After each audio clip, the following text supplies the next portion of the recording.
ハローマットです。ここはウォール街です。で、僕の後ろに見えるのがウォールストリートです。で、このウォールストリートからマンハッタンの南の端までおよそね5、600メートルです。で、ニューヨークの始まりはこのすごくね狭いエリアからでした。で、今から400年前初めての入植者はオランダ人です。で、彼らは先住民からこの場所を買い取ってニューアムステルダムっていう街を作りました。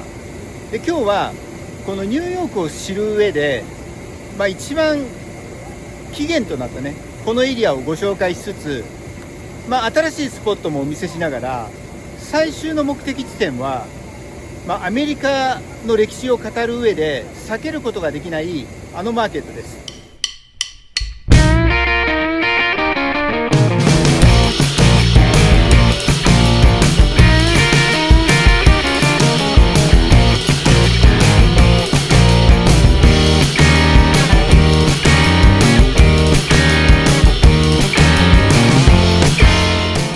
歩き始める起点は、ウォール街といえばニューヨーク証券取引所です。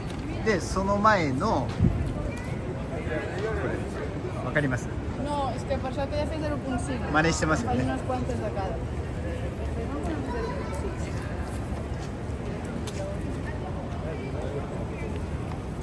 ピアレスガールです。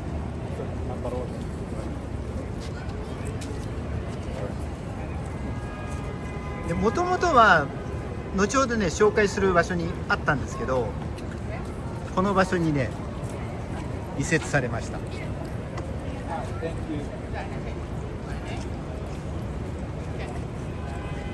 で、ニューヨークは、歴史ある芸術も街中にたくさんあるんですけど、新しい傑作も多い街だと思います。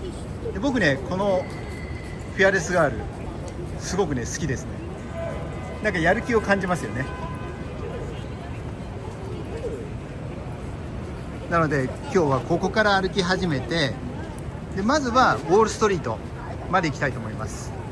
で、あいにくのね雨なんですけど、このぐらいの方がこの界隈混んでるので逆に撮影できるかもしれないですね。で、ここがねウォールストリートですね。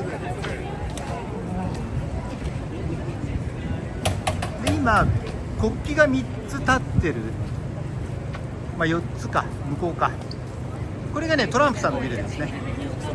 で、ちょうどこのウォールストリート、ここですね。で、ここに木の柵があったそうです。なので木なんでウォールで、この木の柵を作ることによって、先住民族というか彼らとの境目にしたってことですね。で、ここに説明が書いてありますね。6053から6069だから15年ぐらい、16年か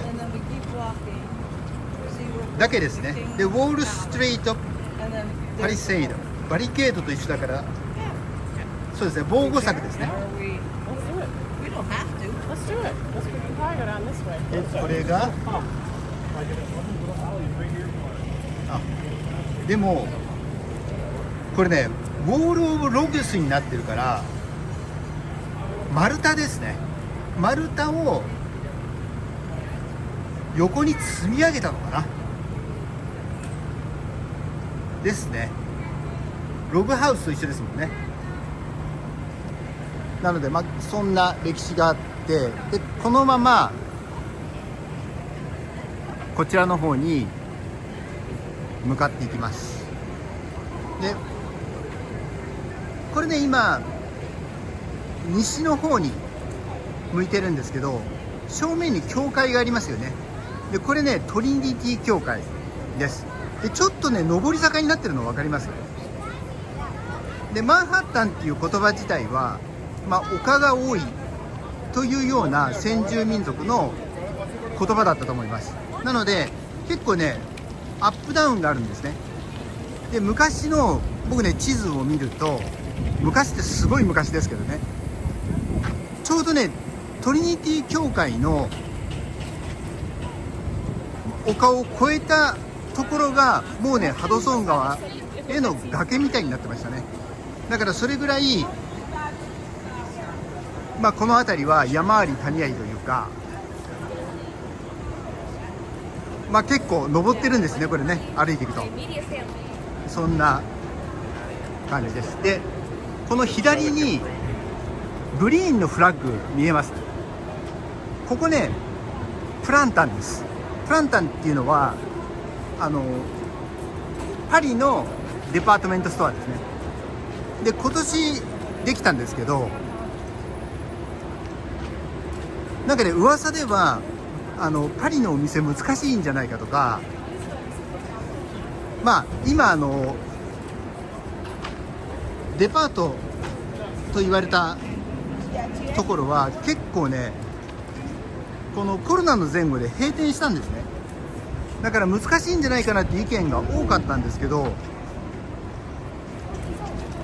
結構ねお客さん入ってますよ。で後ほど写真はね入れておきますけど、これねトリニティ教会ですね。でここはね中すごく綺麗なんでぜひね入ってみてください。でブロードウェイで人気のミュージカルハミルトンのお墓もここにあります。でこのウォールストリートから左に曲がって南に歩いていきます。でこの左側はずっとプランタンなんですけどね、今ね6月の15日なんですけど、結構ね寒いですね、雨で。でこんな感じでずっと歩いていきます。でプランタンはこの内装っていうかねインテリアのデザインにすごくお金をかけてて、で、このところマンハッタンも、数年前にバーニーズがなくなり、それからニーマン・マーカスも縮小したのかな、ハドソンヤードの。だからあとヘンリー・ベンデルもなくなりました。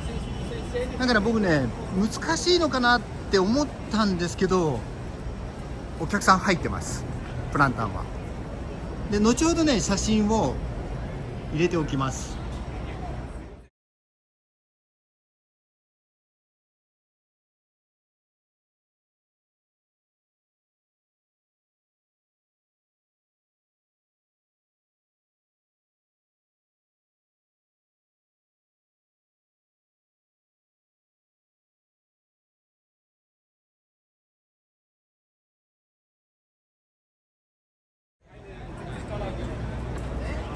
意外でしたね。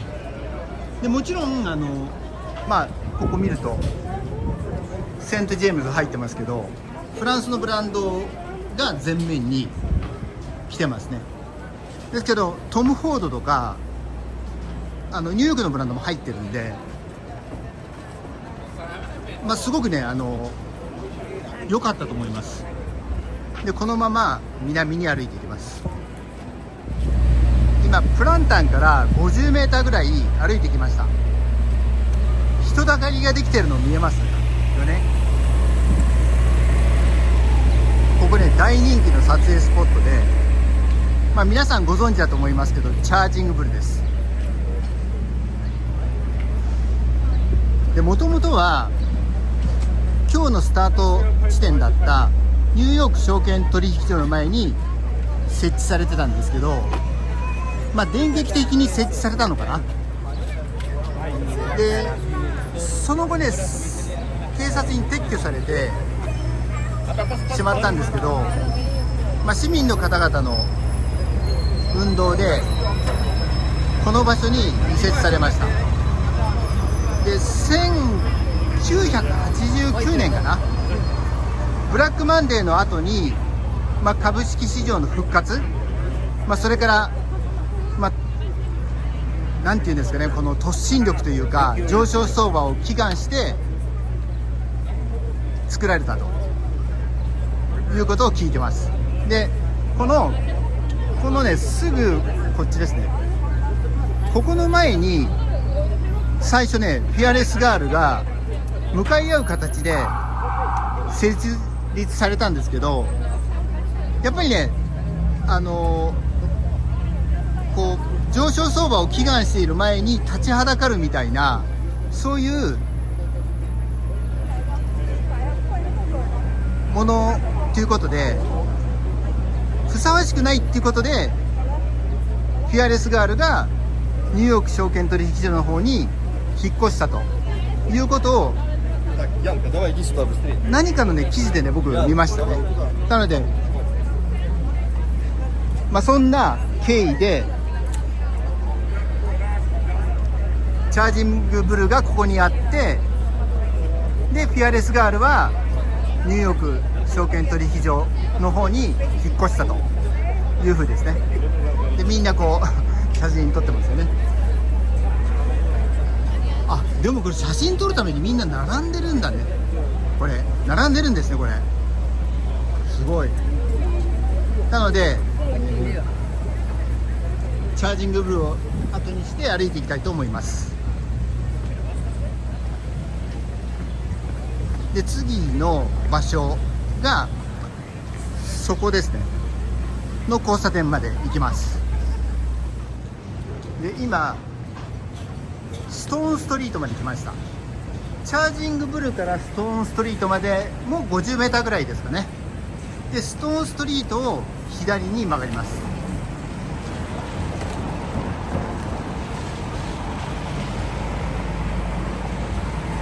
で次の交差点を右に曲がるんですけど、そこでもう一回カメラオンにしますね。で今ストーンストリートをそのまま歩いてきたんですけど、ここがねビルに行く手を塞がれてるんですね。でこのビルがね、確かねゴールドマン・サックスだったかなが入ってるのかな。なので少しだけ南に行きます。ですからこれブロードストリートっていうんですけど、ブロードストリートを南に30メーターぐらいかな行くと、ここ分かります？ここでこの古い建物が有名なフランシスタバーンです。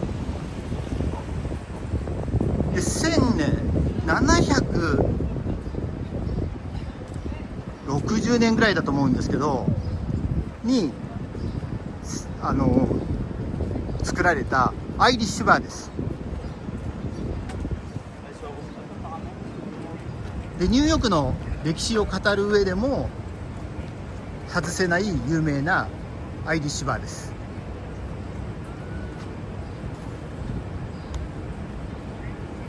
でここのねホームページなんかを一読すると、すぐね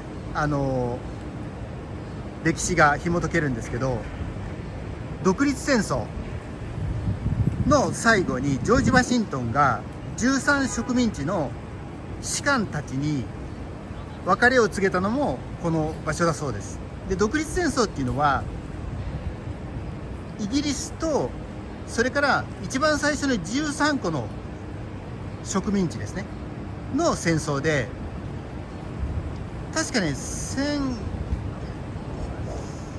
1780年ぐらいかなまでだったと思います。だから13植民地13コロニーズがイギリスが北アメリカの東海岸に最初に入植した場所で、その中にはニューヨークとか、あとマサチューセッツも入ってたかな、メリーランドとかで、そういう場所が含まれてます。でここ入り口ですね。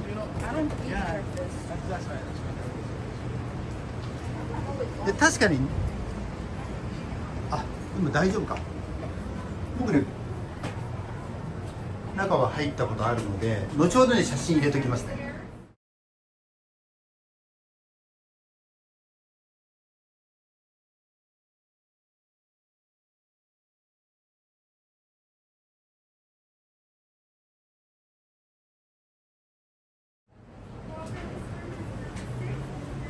これジョージ・ワシントンかな。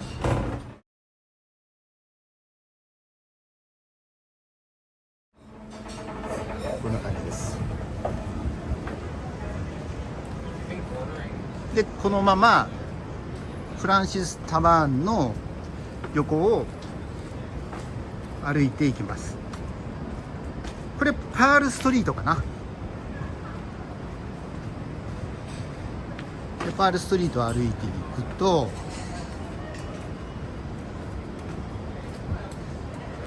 今日日曜日なんですけどね、人結構多いですね。天気悪いですけど。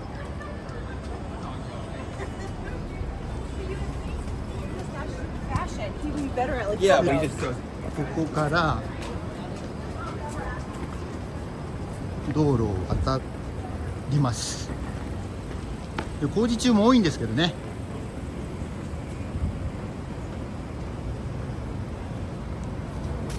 でそうするともうすぐにここからね石畳になるんですけど、ここを左、これなんていう、これは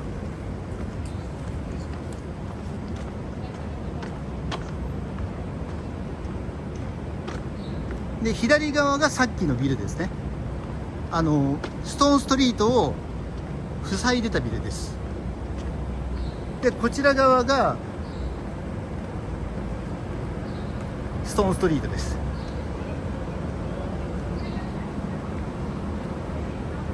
ここはね歩行者専用のストリートで、この石畳で有名で、ヨーロッパの街並みを、再現したというかね、そういう場所です。で歴史的にも、ニューアムステルダムの頃をね彷彿とさせるような建物を再現してます。で何度かね大きな火事にあって焼失したそうなんですけど、今はね綺麗に保存されてますね。でオクトーバーフェスもここで開催されるので、すごくねいいと思います。でニューヨークの中というかマンハッタンでこういう雰囲気の場所ってここしかないので、ぜひね訪れてみてください。夜もすごくいいと思います。でそのまま歩いていくと、でストーンストリートはすぐそこまでなんですね。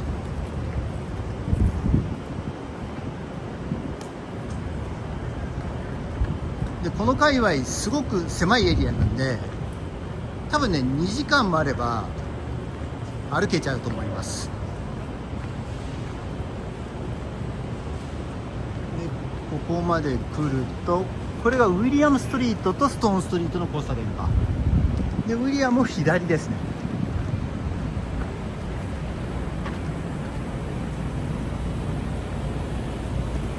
でそうするとこ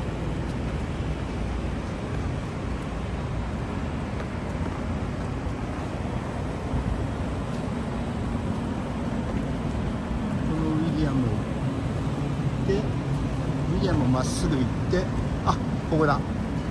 ここを右だ。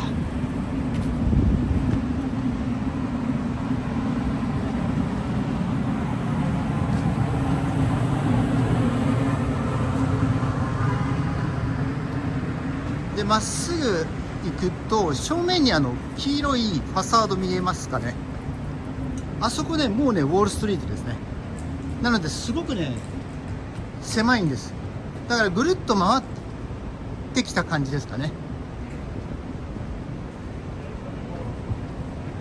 でこの左側の建物の中に有名なねコーヒープレイスがあって、で街歩きの途中のトイレとか、それから、コーヒー飲むのにもね、ここすごくおすすめなんで、ここだけ中入ろうかな。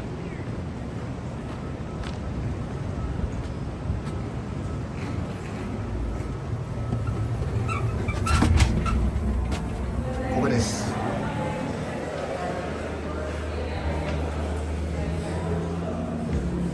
この場所はね、超満員なんです。いつも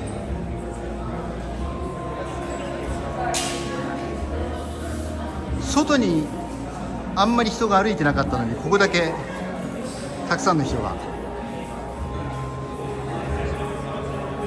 集っています。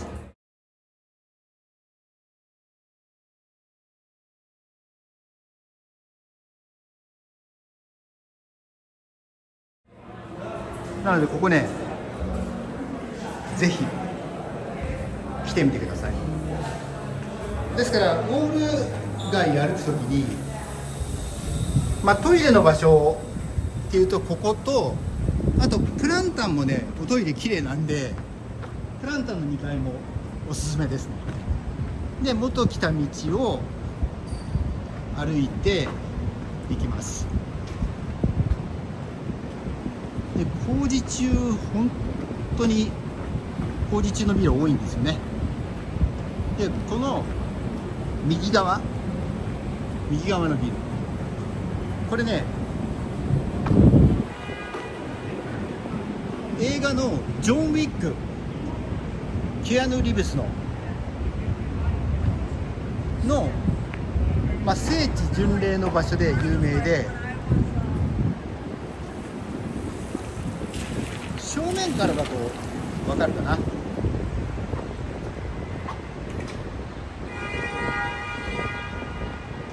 ょっと分かりにくいか。コンチネンタルホテル。キアヌ・リブスはずっとコンチネンタルホテルに泊まってでいたんですけど、それがね、ここが撮影場所です。で外観はコンチネンタルホテル、ここを使って、で中はね、チャージングプールの向かいにあるクナールっていうビルがあるんですけど、そこの内装を使ってましたね。でここがもうね、ウォールストリートです。ウォールストリートって書いてありますよね。でここを右に行きます。